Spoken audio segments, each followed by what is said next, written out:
Hey guys, Rob from the Off-Grid Tiny House. Take a little drink of water here, sorry about that.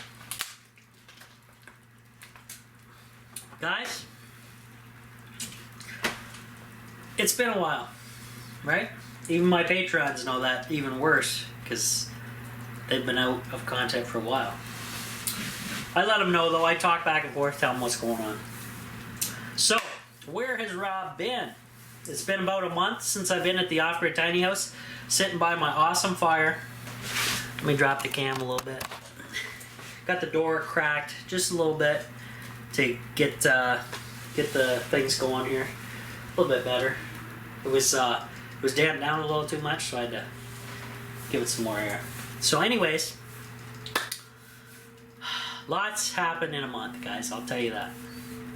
So, first things first, I'm going to shut this door so I can talk for a little bit.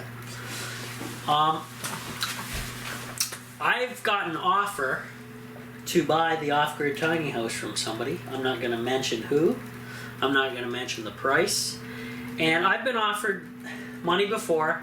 You guys know it didn't go anywhere. So I don't put my hopes up at all. So I sent a bunch of pictures off. They wanted more pictures. Sent them off. We'll see what happens. But I'm not holding my breath. Next thing. You know the sickness is going around the world. Everybody knows what it's called. I'm not going to mention it here because community standards. Brutal. Anyways, my parents, like most people, stuck indoors. We have been slowly fixing up my parents' house over the majority of the lockdown. We had whoever built our house, they did a really poor job on drywall. So after a few years of the house settling and stuff, the tape in the corners of, I'm gonna say, half the rooms in my parents' house has come undone. Even though it's sealed to the drywall, it's popped out and there's huge gaps and everything like that. So what I've been doing is helping them fix, repair, and getting everything back up to snuff, which means drywall, wallpaper, and getting all this stuff. We took the tape out of the corners of the drywall to repair everything, and then I exposed the huge gaps and stuff. So what we did, now, you can do this a million ways, but what we did was we had about 1/4 inch or more seam in the corners of these walls after we got rid of all the nasty tape and everything like that. So I took white spray foam and filled in the cracks on everything, and then we let it sit for 24 hours, cut the foam to fit nice and dry, then we use the drywall putty it over, smooth it out, make it so it's even to the wall, the rest of the drywall, and then it's a little sanding, a little wipe down, and then painting. We did the ceilings, the walls, we changed layouts in rooms and everything like that. That's where I've been for about a month. Work has been hit or miss, very slow this year. And really I can't blame anybody because the sickness, that's what you blame it on, and the stupid lockdown. But anyways, that's what's been going on with me. So I've been very busy helping my parents out, which is good. And actually, even before I got here today, I painted the ceiling in the bedroom twice. And yesterday we finished the far room painting and the whole 9 yards. We did ceiling, walls, the whole 9 yards. Today my mom is doing any touch-ups, and she's shampooing the carpets because of the drywall dust that gets everywhere and is awful. Absolutely awful stuff. And that's what we've been up to. So I haven't been working for money, but I've been helping my parents out, and that's fine. And it really didn't cost us a whole ton to fix this stuff up, other than the paint. The paint, guys, I'm in Canada, in Ontario. A gallon of paint costs almost $80 at regular price. I can't even wrap my mind around that. So when someone from the US asks me, why is my project taking so long? Especially when I'm not making a whole lot of money online. Look at the prices I'm faced up with, guys. And that's for cosmetics, right? Pathetic. Luckily, there were some sales on for Christmas, so she was able to grab up a bunch of paint before not having to pay those crazy prices. It's a wonderful thing. Anyways, the other thing I wanted to mention, this is a big one. Life-changing stuff has happened to me. And I don't use the word life-changing very often. You guys know I saved my dad 3 years ago from his cancer.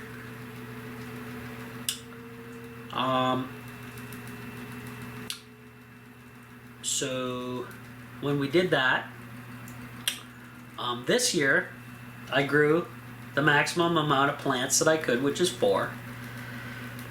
And guess what? Had a great harvest. Great harvest. And made a whole whack of RSO. You guys seen it? If you've missed that, go into my YouTube channel, click on the playlist tab, and it is in there. It's called RSO Rick Simpson Oil. It has my entire library of what I'm talking about. And speaking of that, I am going to do an entire long series on in-depth of what I'm about to tell you. So, because I don't smoke, drink, do drugs, ever, and I'm the kind of person who likes helping people, I needed to know for myself what the effects are of the RSO. As far as I know, I didn't have anything wrong with me. The doc said, lose weight, that's it. Okay. Now, I have, and me and my dad, since I have so much made, I've been taking it almost every day for a month. Now, for Rick Simpson protocol for cancer, you have to take it for 3 months straight. And he has dosages and all that on his website, phoenixtears.com. It's a little promotion for Rick. And Rick actually just had a stroke, guys, last year. I just found out about it this year, and I gave to his GoFundMe page as much as I gave him about $200, which is the best I could have did at the time. And why, Rob, would you do that? Who's Rick Simpson? Who cares? Rick Simpson is the reason my dad is still here today. If I didn't find out about Rick Simpson and his story, my dad wouldn't be here today, and I would be very, very depressed and in trouble.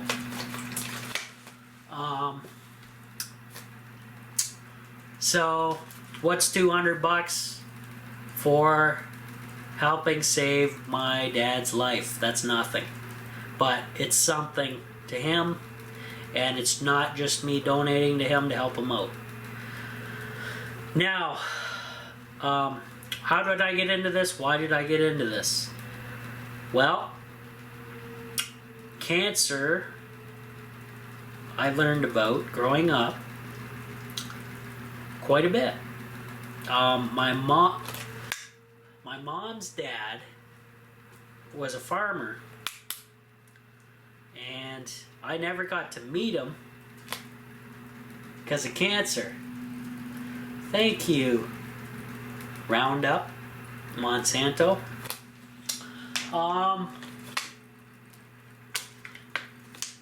So that was the first time I heard of it, and I was super little. Next time I heard of it, my Aunt Betty got diagnosed with it, and I saw, this was when I was in my teenage years, the horrendous damage that the medical system did. That's the wind out there, sorry about that, guys. The horrendous damage the medical system did to my aunt. Give me 1 second, I'm gonna check the fire. Oh, we're good. We're still good. So anyways, I had to watch my aunt go through everything. I was aware of Rick Simpson, well, I was up to date on his story at the time. But being a teenager, I didn't have the time, resources, or money to help out my aunt, and it was too late anyway. It's really a shame. But, and then about 3 years ago, coming up on 4 now, you know, I work with my dad, and if you want to go back and watch those stories, you just go ahead and do that. But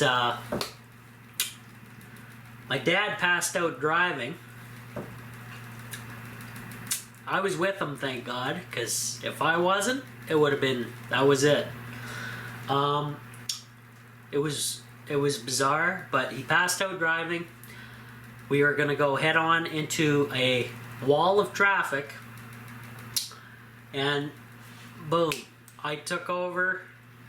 The adrenaline was started going, and I knew exactly what to do. It was not fun, but I was able to get us back in our lane, off to the side of the road, emergency lights on, and I was able to get my dad's cell phone, call 911.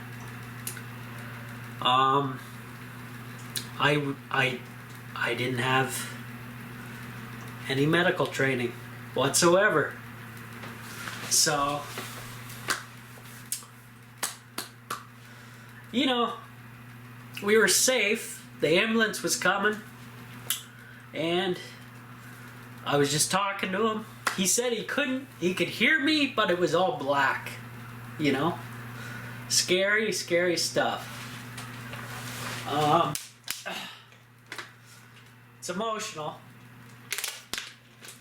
But anyways, he came to before the ambulance got there, and he was able to, he was functioning fine like normal, and he walked into the ambulance, and they're like, hold on, he could have had a heart attack or something, and they checked him out, he was fine. He's never had a heart attack. They went through, did 1 million tests with him. They didn't know what was going on. So they sent him down for heart testing because they thought it was a heart attack or something, or a stroke or whatever. And it wasn't. Okay? He's never had a heart attack. His arteries are very clean. They're not plugged. Probably like mine. Mine are horrendous, I bet. But anyways, fast forward, he went through 1 million tests, and that's when they found, actually thanks to a nurse who was only doing the torso section in the scan. She said, well, since you're here, you might as well do the full body. That's thanks to that nurse, they located a mass. And that's where my journey with cancer directly, well, very closely directly to my existence started. So that gives you kind of the rundown of the story. Now my dad's fine, guys. He's in remission and everything. But it's thanks to Rick Simpson. And Rick Simpson, to people who know, get a lot of praise, but we could lose the dude But we know that at least he shared freely the information on how to get rid of cancer. I followed it, and it worked. Now I'm going to get to, you know, what's happened. And I'm sorry, I'm still emotional, but it's,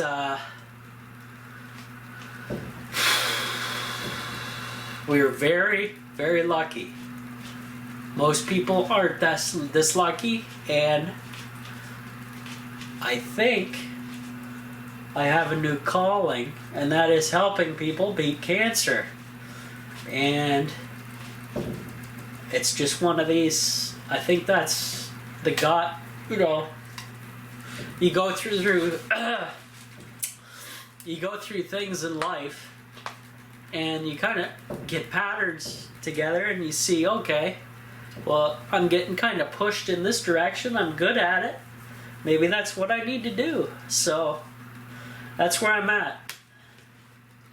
And I'm sorry I'm so sad about this, but it's nothing to be sad about. It's good news. My dad is absolutely fine, guys, and I'm just a mess. But anyways, I gotta shake, give my head a shake, settle down. So anyways, now that I've gone through all that, okay, right now, my dad's still taking the RSO. Now, I want to explain something. I'll get into in depth in the series that I'm talking about, but I'm going to make an entire series on RSO, what I learned, my experience with it, to help share with patients that I may be helping, or people who want to do it themselves at home. I'm going to make a whole series of educational videos on what the process is, etc., etc., etc., okay? And that's good news. Now, you know, it'd be nice to make a living wage, considering, you know, we have the cure for cancer, and I know it works. 100%, 1000% know it works, but the government is a real piece of work. I'll tell you what. A real piece of work. But I'll get into this when I settle down. I'm gonna redo a video for this. I'll tell you what's going on, and you just hang in there for the series that I'm gonna produce on the RSO, and I'll get back to you. Okay, guys? All right. Talk to you later.